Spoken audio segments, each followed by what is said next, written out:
David, Yeah, question nito, gaano po sila kalakas?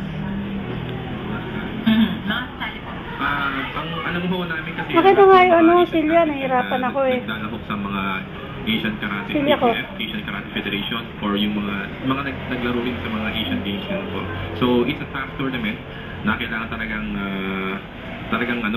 prepared sila. At isa nga sa mga magdadala daw ng ating bandila dito sa ating competition na ito ay si Marna. Marna, bakit parang 1.5 years ka rin nawala? Nagpahinga lang konti.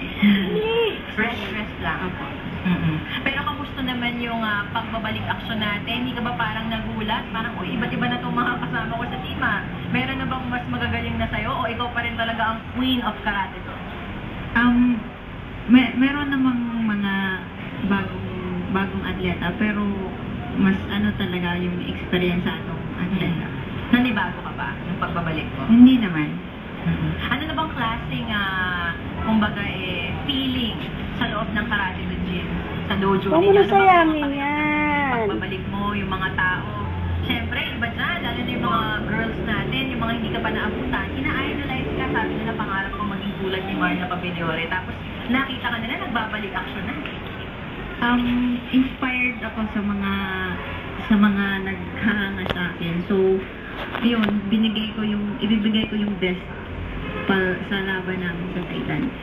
Pero, Sir Raymond, ito muna, nakwento na ng kaunti ni Coach David na munti ka nang hindi tayo makasali. Bakit ba ito yung mga sitwasyon noon? Bakit biglang pwede na tayong sumali ngayon? Kasi alam nyo naman kami dito sa karate, sunuri kami. Okay, kung ano sinabi ng International Federation namin, sinusunod namin kagad yan eh. Kaya we try our best na sinabi nila na dahil nga hindi pa nagkakasundo ang yung OCA, yung Olympic Council for Asia, tsaka yung aming WKF, the World Karate Federation.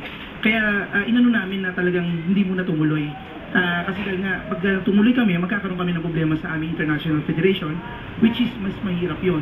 Kaya we prefer na matapos muna yung problema, nung na-resolve, and then still, kahit naman nagkakaroon kami ng problema, we're in the process of nag-training pa rin naman kami. Paano naman ito na-resolve? How did you find out na, pwede na tayo sumali? Actually, pinupunta kami nung, kasi may event kami last time sa Hong Kong.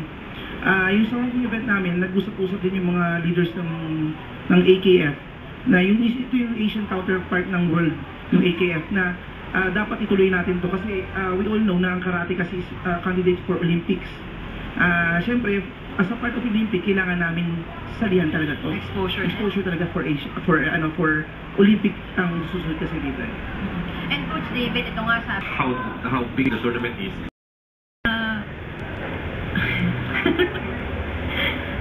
Basta bigay ko lang yung best ko. Hindi ako mag-promise kung basta ibigay ko yung best para sa Pilipinas. Si Raymond, kamusta naman po ang ating PKF? Mukhang ready na rin kayo lumaban? Yeah, sa PKF naman, alam mo, laging dahil sa gera, dahil karate nga ito, no? Pero nakikita naman namin continuous ang development ng karate. With the help of, we don't after the political problems, we're just after the development. Kasi katulad niyan, nandito kami ngayon just to promote yung mga events upcoming, and then yung importansya ng tulungan sa karate. Kasi yun ang makikita namin na magandang values na dapat ibigay natin as tunay na karatista.